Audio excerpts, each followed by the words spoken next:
Hey, welcome back. Let's see how this works out. I'm going to do a voiceover and speed this up 4 times. Just kind of showing you a quick overview, I guess really quick overview of this dirty nu50 engine I picked up from fellow Moped Army member Jimmy Cincinnati. Thank you, Jimmy.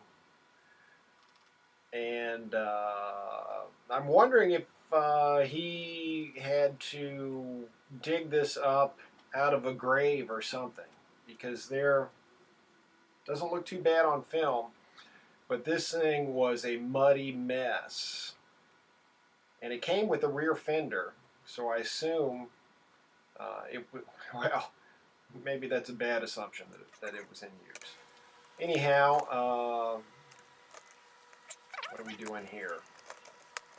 Just showing you the cleanup. Oh, I was giving you a little overview of the mess. I was trying to figure out how to position the camera. Excuse that disaster there. Hope you're not too dizzy. One of my favorite tools for cleaning up these things is chopsticks. I probably need a new pair of chopsticks.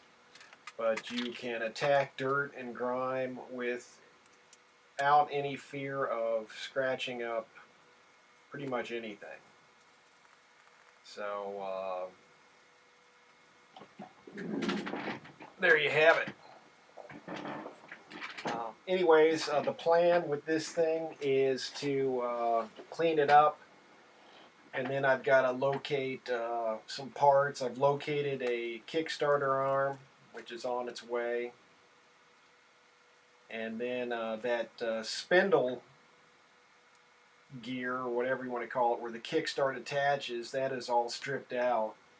And when I get the Kickstarter arm, I'll see if I can get it to work, but I probably need that new spindle gear, idle spindle, I forget what it's called,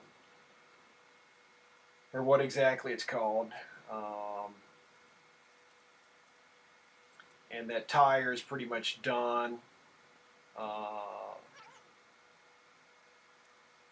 I have no idea. This thing had to have been buried. I have no idea how much mud and gunk, or how that could get between the fins of the cylinder head and the cylinder like that.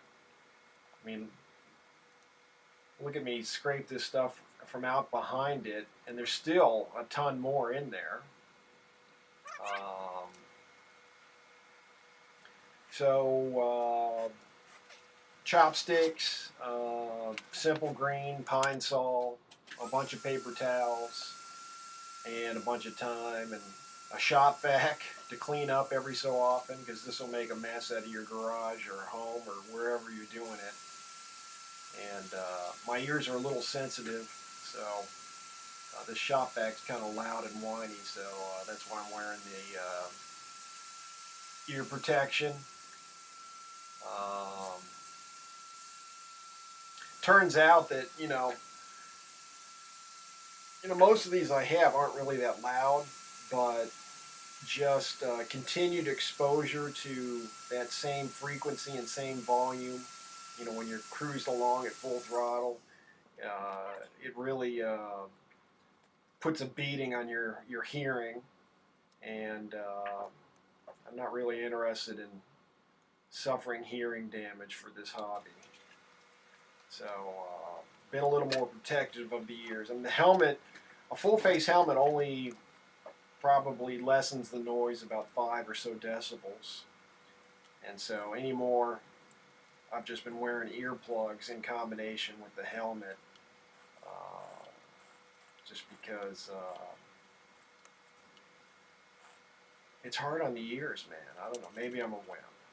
But hey, word to the wise, or not so wise. That's just my 2 cents. And then my general approach to dealing with this stuff is to just kind of put it up on the bench and pick at it over several days. I think I spent over an hour on it here until the camera died. And then last night I took the intake off, took the oil injection pump out, and there's a little bracket that the oil injection thing sits on. Took that out and threw them in the parts washer. And then I took the cylinder head off, threw that in the parts washer. And then after much effort, I got the cylinder off, and I'll work on that as well. But you know, I really just kind of pick away at these over several days, and then I'm in no hurry to spend a lot of money on the parts I need. So if I don't find them soon, I'll just set this aside until winter and keep an eye out for. I mainly need that spindle gear. Like I said, I'll try it when I get the Kickstarter arm. And I bought a Kickstarter arm for a Honda Express. And you can see what a mess, man. I think luckily I've got an extra clutch because I think that clutch is done. I can sand off the front pulley, and then the gears, the other gears, I can clean off. They're a little rusty, but no big deal. So, yeah, what a mess. But, oh, yeah. So, yeah, I bought a Kickstarter arm for a Honda Express Kickstart, not the wind-up start Honda Express. And I think it's pretty much the same thing. 16 bucks. Now, if you go looking for an Urban Express Kickstarter arm, it'll be 40 or 50 bucks. And so I rolled the dice. Let's see if it pays off for me. Worst case scenario, I've got another Honda Express Kickstarter arm that won't work on the Urban. Who knows, right? We'll find out. I think it will work on the Urban. So we're going to save this one. We're going to resurrect this Urban Express, or at least that's the goal.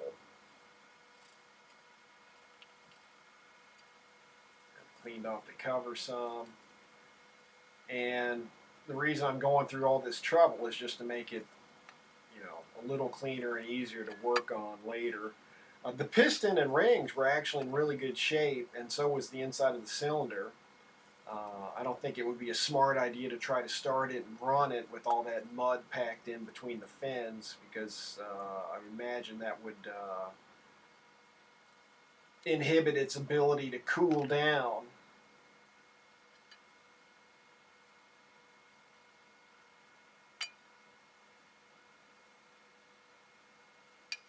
So let's just put the cover back on and forget we ever saw that mess, right?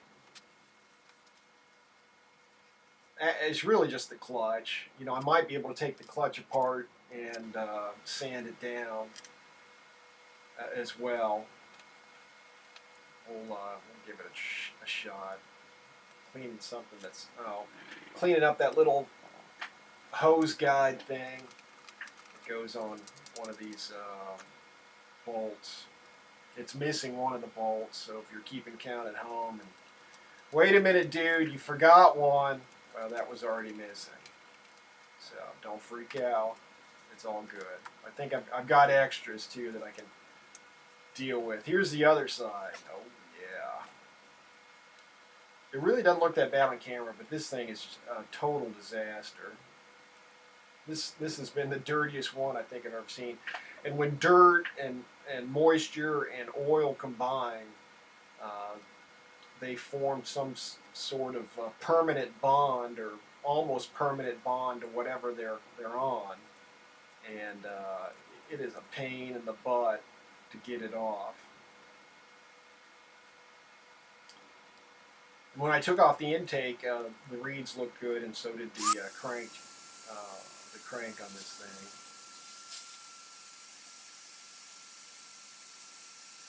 I probably ought to take a look at the stator, but that has a gasket, so probably is in pretty good shape. I've got an extra DR kit and puke Honda head. If I get this thing running, we may make it into a performance machine. It did not come with an exhaust, but I've got an extra MLM People's pipe. I know there's someone out there who really wants a super fast Urban Express. Could this be the ticket? Good question. What else did I get with this? I got the forks, the front forks, shocks, whatever. Rear and front fender with hardware. Um, the ignition coil, which was a disaster, and the rectifier, and numerous bolts and miscellaneous parts. The front rack. He tried to give me the oil tank, but I told him just throw it in the trash because every one I've ever had leaks. I think that's 4 now. I ended up taking off the auto choke mechanism there to clean up the cylinder later. But how are we doing on time? Another minute. Aren't you glad I sped this up 4 times so it's just a 12-minute video? Hey, little consideration on my part. To the viewer out there, I don't get entirely finished. The camera cuts out, but for those of you, if there's an interest, I will film some more, pick up kind of later on in the process, maybe towards the end. I don't hope to remove every speck of dirt and grime and crud on this, but if we can get 95% of it, life will be good. So I wouldn't mind painting the left side cover. Got some black paint. I probably have to clear it too. But anyhow, so there you have it, the latest project. I think we're about to run out of film, so we won't have much more to talk about. But we'll see if we can get it running. I'll have probably 3 or so hours invested in cleaning it, so we better get it running, right? Damn it. Hey, anyways, thanks for watching. We'll catch you next time on the Urban Express channel.